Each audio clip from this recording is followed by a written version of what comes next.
യേശു അപകടകാരിയാണെന്നും രാജാവാകാൻ ആഗ്രഹിക്കുന്നുവെന്നും മതനേതാക്കൾ ഗവർണറായ പീലാത്തോസിനോട് പറഞ്ഞു. പീലാത്തോസ് യേശുവിനോട് ചോദിച്ചു, ഇത് സത്യമാണോ? അപ്പോൾ യേശു മറുപടി പറഞ്ഞു, ഞാൻ രാജാവാണ്, എന്നാൽ ഈ ലോകത്തിലെ രാജാവല്ല.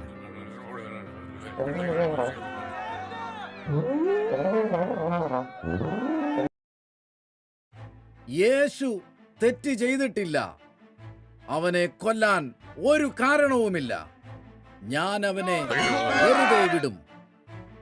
പീലാത്തോസ് പറഞ്ഞു. എന്നാൽ ജനക്കൂട്ടം അവനെ കൊല്ലുക എന്ന് അലറിക്കൊണ്ടിരുന്നു.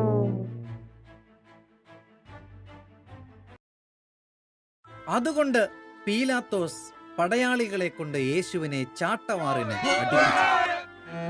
മുള്ളുകൊണ്ടുണ്ടാക്കിയ ഒരു കിരീടം അവർ യേശുവിന്റെ തലയിൽ അമർത്തിവെച്ചു. പിന്നെ അവർ തടികൊണ്ടുള്ള ഒരു ക്രൂശ് യേശുവിന്റെ പുറത്തു വെച്ചു. എന്നിട്ട് ഒരു കുന്നിൻ മുകളിലേക്ക് അദ്ദേഹത്തെ നടത്തി.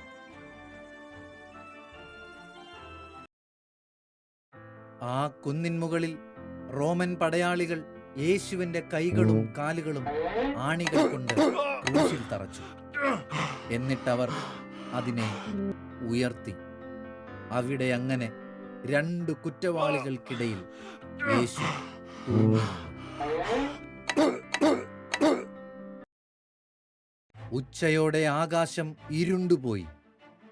യേശുവിന്റെ കൂട്ടുകാർ കരഞ്ഞു. മതനേതാക്കൾ ചിരിച്ചുകൊണ്ട് പറഞ്ഞു, നീ മറ്റുള്ളവരെ രക്ഷിച്ചു. എന്തുകൊണ്ടാണ് നിനക്ക് നിന്നെ തന്നെ രക്ഷിക്കാൻ കഴിയാത്തത്? യേശു പറഞ്ഞു, പിതാവേ, ഇവരോട് ക്ഷമിക്കണമേ.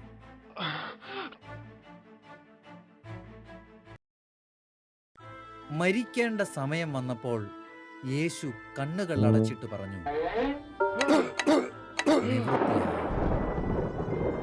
യേശുവിന്റെ വലിയ സ്നേഹം കാരണം ചെയ്യാൻ വന്ന എല്ലാ കാര്യങ്ങളും യേശു ചെയ്തു തീർത്തു.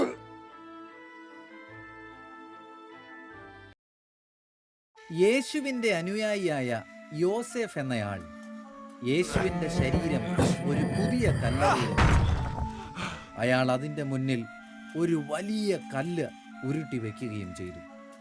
അങ്ങനെ ഒരു നീണ്ട ദുഃഖകരമായ വെള്ളിയാഴ്ച കഴിഞ്ഞു.